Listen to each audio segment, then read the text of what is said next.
Louis, what the hell happened? Lions and tigers and bears. Well, we're going to find out more very, very soon.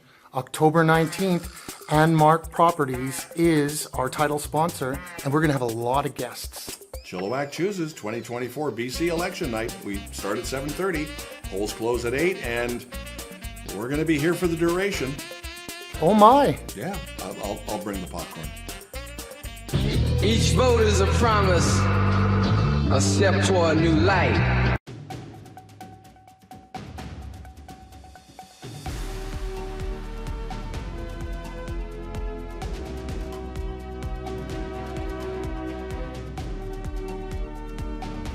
Headlines most affecting Chilliwack this week. The BC Conservative leader making some controversial comments at Cultus Lake. The Union of BC Indian Chiefs responds to Rustad's comments. Premier Eby making a few campaign pit stops in Chilliwack, and local basketball getting into gear. Alex will have more in sports. Our guests this week include independent candidate Dan Grice, running for the newly created riding of Chilliwack North. And tune in next week where we will have BC Green candidate Dr. Tim Cooper, who's also running in Chilliwack North. All right, Chilliwack, let's get started with Andmark Properties Chilliwack Chooses 2024 BC Election Spotlight. On Monday, the Day of Truth and Reconciliation observance, the BC Conservative leader John Rustad made a campaign stop at Cultus Lake Main Beach, literally across the road from Suwali First Nation. Now, this was a photo op only, as media were advised that there would be no questions taken from media. Well, he was flanked by the candidate for Chilliwack Cultus Lake, Aaliyah Warbus. Rustad focused on what he called the economic empowerment of Indigenous people. Originally in his campaign, he said that the initiative would be repealed, the UN initiative. However, he now states that the Conservative Party will honor the United Nations Declaration of Rights of Indigenous Peoples as it was intended and, quote, not an obstacle to development. Now, the Grand Chief of the Union of BC Indian Chiefs, Stuart Phillip, slammed this announcement, saying that to announce on all days of days that Rustad would continue to crusade to repeal the UN Declaration Act is actually astonishingly reprehensible. This quote-unquote plan will set us back decades and continue to pit First Nations against each other and other British Columbians. This is not reconciliation, unquote. Now, Premier David Eby made his fair share of campaign stops over the last week or so in both Langley and Chilliwack. And unlike Rustad, though, Eby has been receptive to the media being present and asking questions. Many critics have stated that the NDP are keen on retaining or winning the ridings in not just the Fraser Valley, but the Okanagan as well. Now, Dan Grice is running as an independent in the October 19th provincial election. The lawyer says he wants to be a viable alternative for voters. We're going to be talking with Grice in just a few minutes. Also with the Green Party, and very quietly, Chilliwack Cultus Lake candidate Molly McKay has dropped out of the running, and no reason has been given. Now, the October 9th provincial debate will be one of the few occasions that BC voters will see the leaders of the New Democrats, the Conservatives, and the Greens face each other. Now, the BC Conservatives, well, they're now backing out of most of all debates that were hosted by various chambers of commerce. We do understand that all the parties will be represented at this October the 9th event. Heading into the commercial break, we take a look back at some of the ceremonies honoring truth and reconciliation. And this was at Sardis Park, the event hosted by Wilma's Transition House.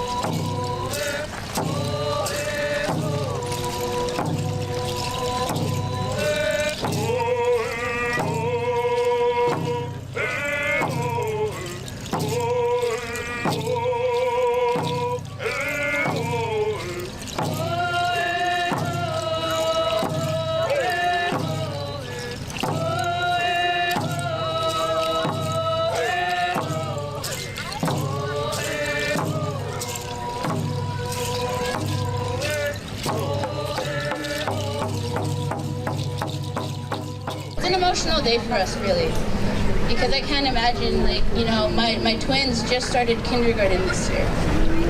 And you think about that. You think about how our great-grandparents and our great-great-grandparents felt as soon as they knew their kids were ready to start school. I couldn't imagine that. And I'm thankful that we are where we are today. And I'm thankful for our warriors and our elders that kept our paddle, you know, and now look at our family. It's been a long journey. It's been a lot of healing. It's been a lot of cycle breaking, and we're here, and we're proud of our children for where we are. They're proud.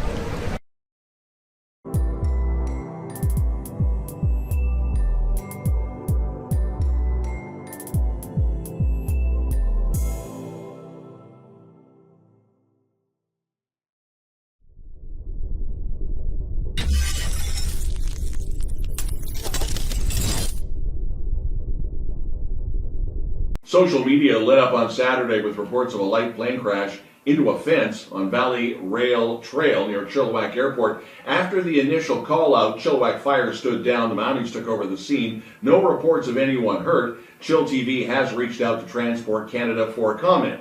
So in an email statement, they said, the TSB has been notified and are currently gathering information with first responders, the airport authority, as well as witnesses.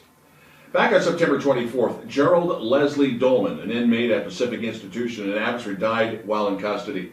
At the time of his death, the inmate was 72 and had been serving an indeterminate sentence since 2017. Black press reporting he was serving this life sentence for stabbing a man 52 times and killing him in Chilliwack in 2016.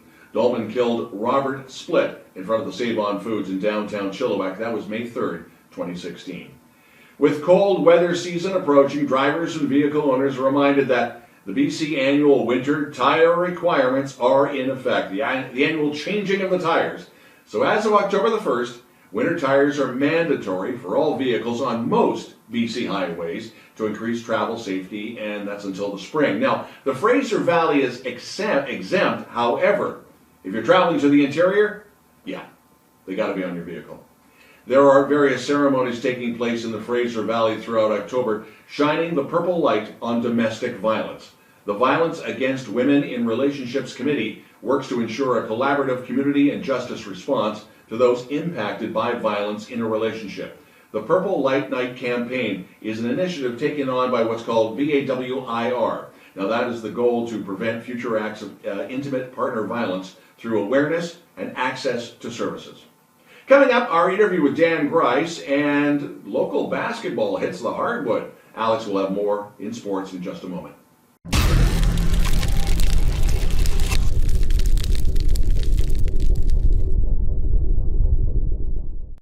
This week continues as we talk to the candidates in the provincial election in the Fraser Valley. Dan Grice is running as an independent in Chilliwack North. First off, we got to introduce you to who's Dan Grice? What's your 60-second business card? Oh, well, Dan Grice, that's me. I'm a lawyer. I do real estate and wills and business law by day, and I've always had a keen interest in politics, but what I found is I'm just really frustrated with what happens in Victoria, Ottawa, and most legislatures, and my feeling is we need some people in there who are independents, who are basically going to move away from the party trend and focus on issues that are really important for people in the riding as well.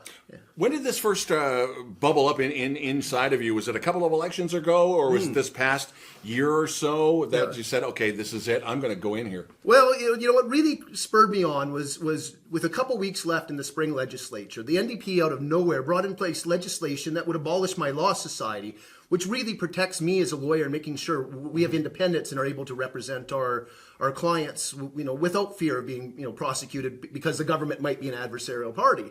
So not only did they rush it through with a couple weeks left, they shut down debate, and so that really spurred me on and said, you know what, I this is an issue that I'm passionate about, and I thought I'd put my name forward to give voters a choice, and then, but I wasn't quite sure until the collapse of the BC United Party, and I said, you know what, there is definitely nobody running, you know, in the middle. There's no centrist options, and I think I would make a good candidate if nobody else is going to put their name forward.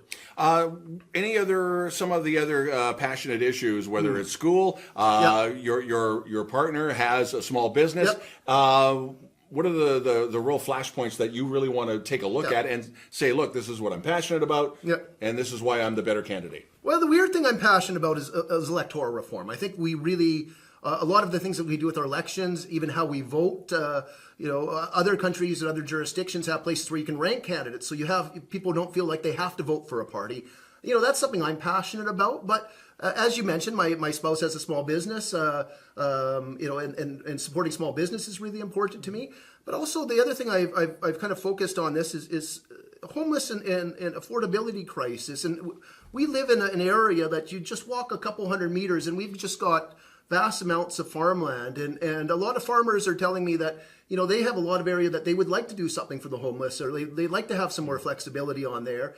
And the agricultural land regulations just really prevent them from even offering like options for small homes or bringing in some people as farm workers. So I think as far as Chilliwack goes, that's an issue that I'm kind of passionate about is allowing some flexibility with farms too. Mentioning small business, October is Small Business Month in BC. With the ALR, just last week, Conservative leader John Rustad was hinting that he'd like to see, and I'm just paraphrasing, land that is not useful for agriculture coming out of the ALR, but he wasn't going to take any questions on that.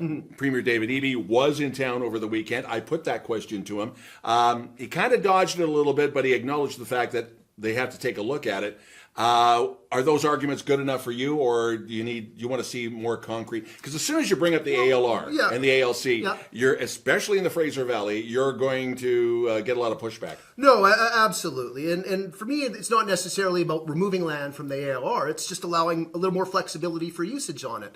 Right now we can build a 5,400 square foot home, but you can't build two 2,700 square foot or three 1,800 square foot homes. You can't.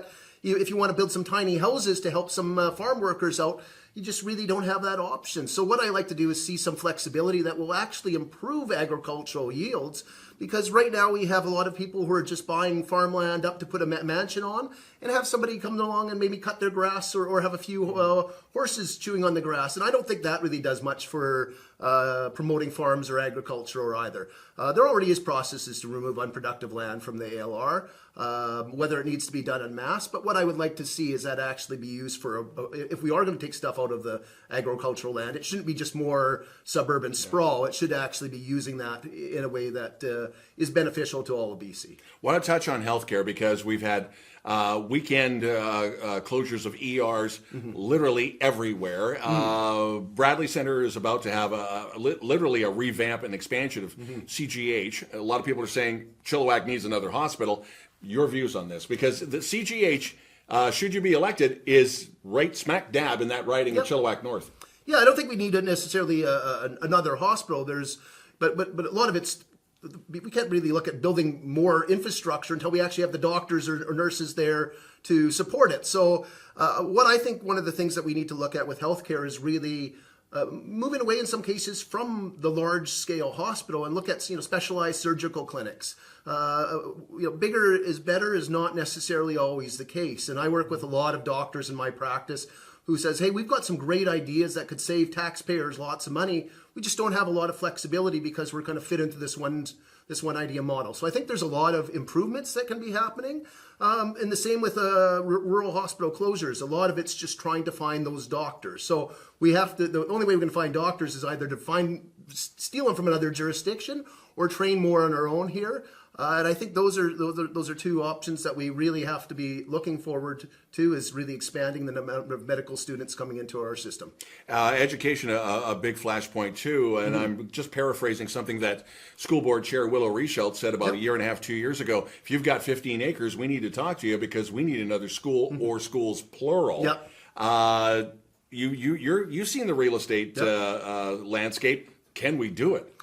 You know what? There are options to both build on existing school properties. I know we are looking at, there's always up to, and that's the option as well. Now as far as sports facilities and that, you do definitely need those spaces as well, and that is a concern. But I think that is something that we can look at doing, and very well we might have to look at some of the agricultural land reform, Reserve, possibility of using some of that property. I don't really see what's the difference between putting a golf course or a sports track on an ALR property per se. What we just don't want to do is lose all our food production in the Fraser Valley. So now, unlike the big parties, you're running as an independent. So I would assume that you have social media everywhere, or. Yeah. You know what? I do have a lot of social media, but really, what I found is with a lot of the restrictions on both sharing news as well as the algorithms not necessarily giving your information to new people. I've really focused on actually going door to door and putting together my own newspaper. Essentially, I didn't really want to just show that to the camera. This is here. Yep. I mean, and instead of lawn signs, I actually did basically a window poster so that everybody can deal with it, because I think it's a little hypocritical when we can't even use straws, and then we get to see all these plastic bag signs being tossed every election there. So I said, you know what, voters, all they've asked for is, Dan, give me some real information on you. Don't just give me like a 2-inch flyer that has a big party logo and your picture on it. So what I've actually tried to do is outline a lot of my issues, who I am as a candidate, what issues are important to me. Democratic reform, I've done a big section on that as well. My views on strata farms and the agricultural land reserve, and my opposition to the NDP's attack on professional independence. Dan Grice, independent candidate, Chilliwack North. Thanks for coming in. You're welcome. Thank you. You're watching This Week.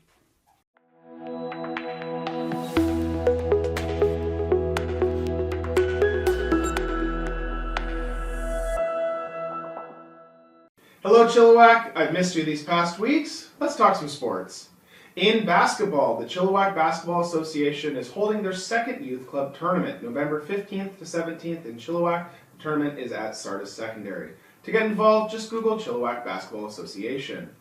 In soccer, Kiana Langston scored early in the second half to erase a Mount Royal Cougars lead, and despite a couple of late chances to win it, the UFV women's Cascade soccer team came away with a single point as it ended 1-1 on Sunday in Calgary. The Cascades' record moves to 2-5-1 with the result, while the Cougars go to 2-5-2 on the year. The Cascades now return home to face the Thompson Rivers Wolfpack on October 4th and the UBC Okanagan Heat on October 6th.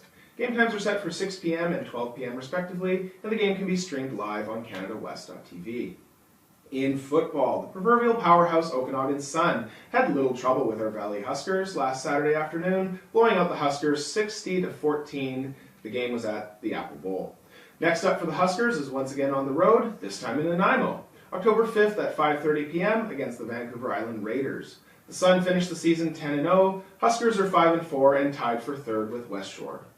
And finally, no Monty Python jokes please. Okay, maybe one or two. Hear ye, hear ye! The local branch of the Society of Creative Anachronism, the Shire of Lionsdale, invites one and all to Bartholomew Fair at Chilliwack Farmers Institute Hall on Lickman Road, Sunday, October 20th.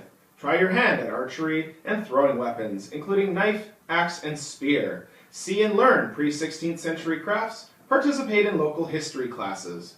Shop local merchants with their handmade wares. And no, there will be no Black Knight. But if anyone has an extra costume and needs a friend, please let us know, as I'm always down to joust. I'm Alex, and this has been your chillTV Sports. Coming up, Cari with the weather.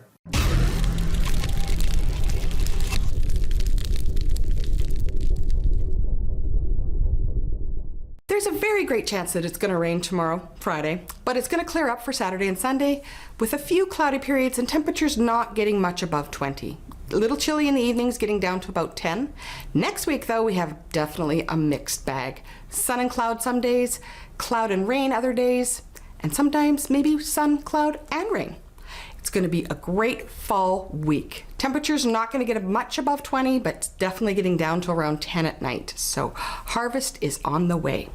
Here's a fun fact for you. Opals are October's birthstone, and they are the only stones that are not made by crystallization. Back to you, Don.